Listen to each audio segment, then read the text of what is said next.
Olá, caros estudantes! Bem-vindos a mais uma disciplina do seu curso. Nesta videoaula, vamos apresentar conteúdos que possam ser utilizados no cotidiano profissional de vocês. Para isso, iremos abordar a gestão de serviços sociais, a administração dos serviços públicos e os novos arranjos organizacionais e forma de cooperação entre o setor público e setor privado. É importante que você saiba que a gestão social é construída a partir das demandas da sociedade e por novas formas de gestão dos serviços públicos sociais. Diante da estrutura do Estado e da sociedade brasileira, observa-se maior interação e cooperação entre as entidades do primeiro, segundo e terceiro setor. Essas parcerias podem ser observadas na atuação de empresas por meio de suas áreas de responsabilidade social, pelo papel desempenhado pelos financiadores, os doadores de fundos nacionais e internacionais, por meio do trabalho realizado pelas entidades sem fins lucrativos, que são as fundações, associações, organizações sociais, organizações da sociedade civil de interesse público, entre outros. Vamos entender melhor esse processo para poder aplicar em sua vida profissional? Veremos os tópicos a serem discutidos. Primeiro, a reforma do Estado e os impactos nas políticas públicas no Brasil. Segundo, a administração de programas e projetos em serviço social. Terceiro, gestão de serviços sociais e gestão social. O quarto, gestão de serviços sociais e terceiro setor. E agora iremos analisar de forma mais detalhada cada um desses assuntos. Então vamos lá? A reforma do Estado e os impactos nas políticas públicas no Brasil. A reforma do Estado, consolidada pela Constituição Federal de 1988, foi um marco importante na trajetória das políticas sociais. As consequências dessa reforma refletiam diretamente nas relações entre o Estado e a sociedade, na participação popular, nas relações de poder e de classe, refletindo no trabalho cotidiano dos profissionais da área social. Mas o que é a reforma do Estado? A reforma do Estado caracterizou-se pela redução do domínio administrativo e institucional de suas responsabilidades e na redefinição do seu papel. E por que ela é tão importante? Porque abre espaço para as ações empreendidas pelas organizações sociais sem fins lucrativos, pelas fundações e pelas áreas de responsabilidade social de empresas, pela redução da atuação do Estado nas políticas sociais, impactando o acesso à população aos direitos conquistados. A administração de programas e projetos em serviço social. Vamos relembrar agora as principais características do serviço social que surgiram a partir das relações sociais e suas manifestações. O serviço social surgiu na década de 1930 a partir do reconhecimento do Estado ante a questão social. Nasceu ligada à lógica de caridade e com uma perspectiva acrítica ante a sociedade. Passou por muitas transformações, especialmente nas décadas de 60 e 70. A efervescência democrática do final da década de 80 e início da década de 90 permitiu que os assistentes sociais rompessem com a característica conservadora e formassem seu posicionamento crítico, comprometido com as classes trabalhadoras. O Código de Ética de 1993, também conhecido como Projeto Ético Político Hegemônico, tem como alguns de seus pressupostos a defesa intransigente dos direitos humanos, a ampliação e a consolidação da cidadania, a opção por um projeto profissional vinculado ao processo de construção de uma ordem societária, a gestão de serviços sociais e a gestão social.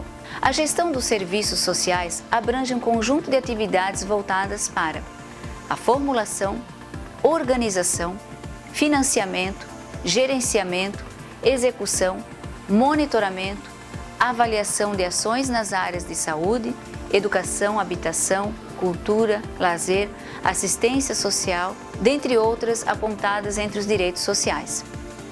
A partir do debate acerca das novas formas de gestão das ações públicas, novos modelos são desenvolvidos para atender às demandas sociais e assegurar a participação da população nos processos de decisão, monitoramento e avaliação dos serviços, projetos e programas.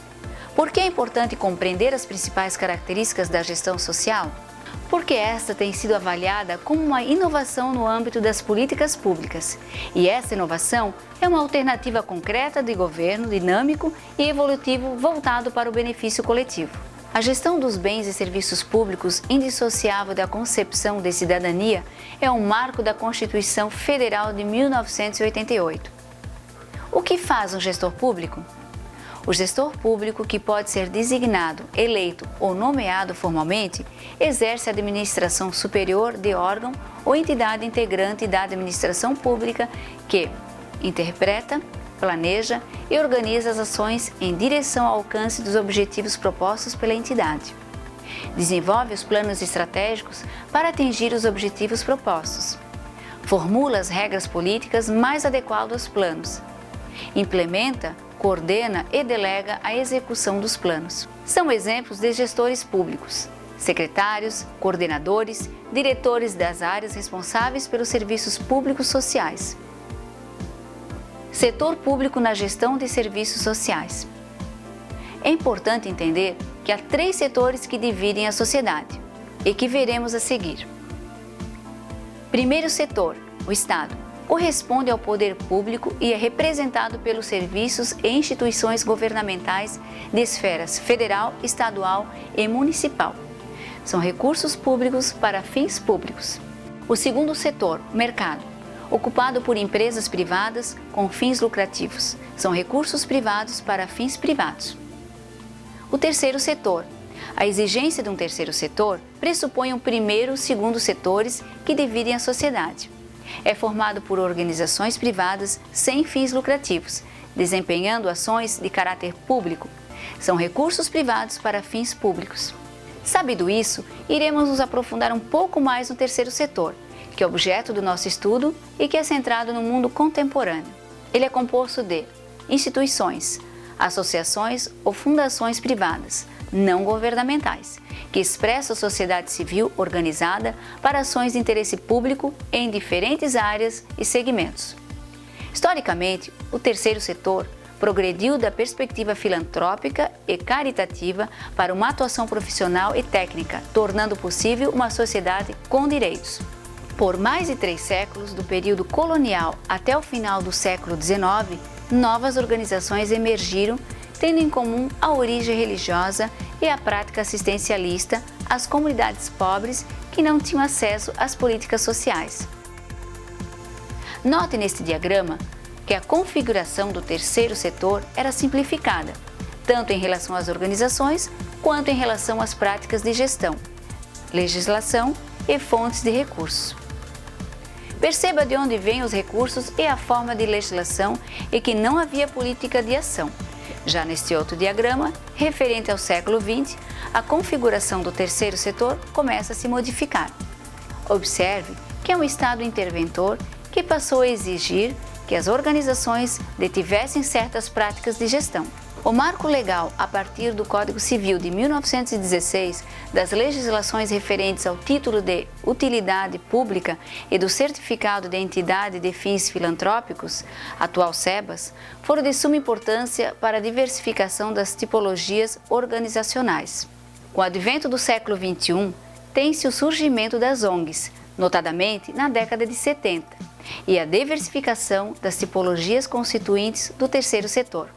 Introduzem-se as agências e organizações financiadoras internacionais que passaram a atuar no fomento às atividades do setor. A década de 80 foi marcada por mudanças econômico-financeiras e legais, bem como pelo estabelecimento de mais exigências quanto à gestão das organizações.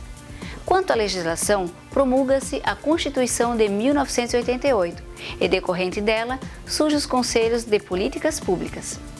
O terceiro setor consiste em um espaço dinâmico que possibilita a cooperação entre o setor público e as entidades privadas, orientadas por novas formas de gestão. O terceiro setor, hoje, é alvo de indagações, mas é indiscutível sua capacidade de mobilizar a sociedade civil. Vamos revisar o que foi apresentado nessa videoaula? Nela, você viu que a reforma do Estado caracteriza-se pela redução do tamanho do Estado, do ponto de vista administrativo e das suas responsabilidades, o que se expressou na redução do seu domínio institucional e na redefinição do seu papel. O Código de Ética do Serviço Social de 1993, também conhecido como Projeto Ético-Político Hegemônico, tem como alguns de seus pressupostos a defesa intransigente dos direitos humanos, a ampliação e a consolidação da cidadania, a opção por um projeto profissional vinculado ao processo de construção de uma ordem societária.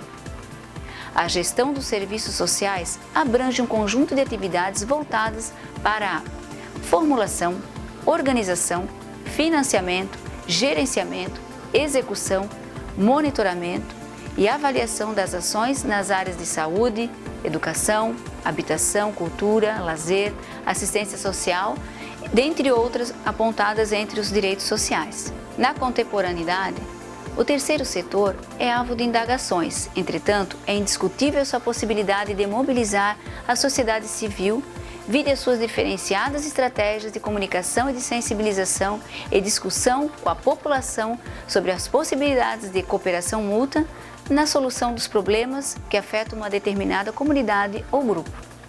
Desejamos que tenham um ótimo aproveitamento dos conteúdos dessa disciplina, continuando seus estudos sobre a gestão de serviços sociais. Muito obrigada pela atenção e tenha uma boa caminhada.